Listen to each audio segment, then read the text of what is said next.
my good friend Jason, who is actually a finance major, so I feel like I kind of have a disadvantage here, are going to be playing a game. We have our nice little buzzers for when we're going to answer the question, and so I'm going to let you lead it off. Awesome, here we go. So to make this a little bit more enticing, we're going to keep score by me giving out dollar bills. So whoever gets the correct answer gets a dollar bill.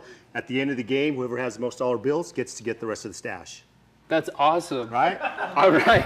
I like this guy. People are more engaged when there's money involved. Okay, so let's go and start with the first question. Better let me win. These are all important questions that people should know that can help them build wealth throughout their careers. So the first question, in the long run, do you save more money making monthly or bi-weekly payments on a home mortgage? I think Colt rang first. Monthly. That is incorrect. Bi-weekly. So obviously he's gonna get a dollar. And here's what people don't know. For making monthly mortgage payments, if you pay bi-weekly, you can cut your mortgage off by 5 years and save tens of thousands of dollars by paying your mortgage every 2 weeks. So if your mortgage was $1,000, pay $500 every 2 weeks, you make an extra payment over a 52-week period, and bingo, you get to retire 5 years earlier. Brilliant. Okay? Wow. All right. All right, next question. What does the latte factor mean? Oh. You're a finance major. What's your excuse? I do not know about a latte. All right, time expired. We're not going to give that one to anybody. But the latte factor pretty much means that you're going to spend money on things you really don't need, like stopping at Starbucks on the way to work every day and spend $4 to buy a latte. But it could be buying a Coke from a vending machine and so forth. And if you track those expenses, if you don't do things like that, you can save a lot of money over a lifetime. I love it. All right, let's move on to the next one. What's the one thing that most millionaires have in common? They invest their money. That is true. They they live below their means. That is true too. So here's what I'm going to do. I'm going to give both you guys a dollar. But the answer I was looking for was they all own their own home. So being able to own your own home outright allows you to save a lot more money because you're not paying on a mortgage, which means all that money that you normally would be paying on a mortgage, now you get to put in your pocket and have fun in life. So paying your house off early is huge. Well, if the millionaires are buying houses, should we buy houses as soon as we can? Like, without a doubt, start early on. Because when you're paying rent, that money's really not going anywhere but to the landlord. When you're paying for a house, that money you're investing in a structure which eventually becomes yours that you can resell. So you're investing. All right. Cool. Okay. I'm gonna go buy a house after this. Okay, let's go on to credit because that's obviously something that everyone needs to know about. What's the highest credit score someone can have? 800. 855.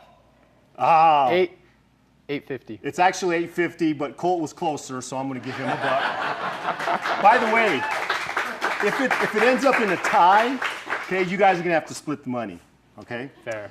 All right, let's go on to the next one. Name one credit card bureau where you can check your credit card report for free. Discover. Incorrect. I can check. Freecreditreport.com? No. Okay. Neither are correct, but there's 3 of them, and it's important that you check your credit on a yearly basis. You get one free chance to check your credit with either of these or any of these credit bureaus: TransUnion, Equifax, or Experian. Okay, wow. And you get one free credit report by going onto those websites and checking them once a year. I'm really sad on how bad I'm performing right now. I don't want to look at my bank account. Okay, let's move on to financial security without salary certainty. Okay, do stocks or real estate grow fastest over long periods of time? Stock. That is correct. Oh. So Jason's in the lead with $3. So one of the things that we preach to young people is investing in the stock market. Throughout duration and time, you're going to make more money by investing in the stock market, even in real estate, is what trends show over the long run. Our housing bubble back in 2009, a lot of people lost a lot of money. And the one thing I would say about investing in the stock market is don't let your emotions get to you. Invest with money you don't need.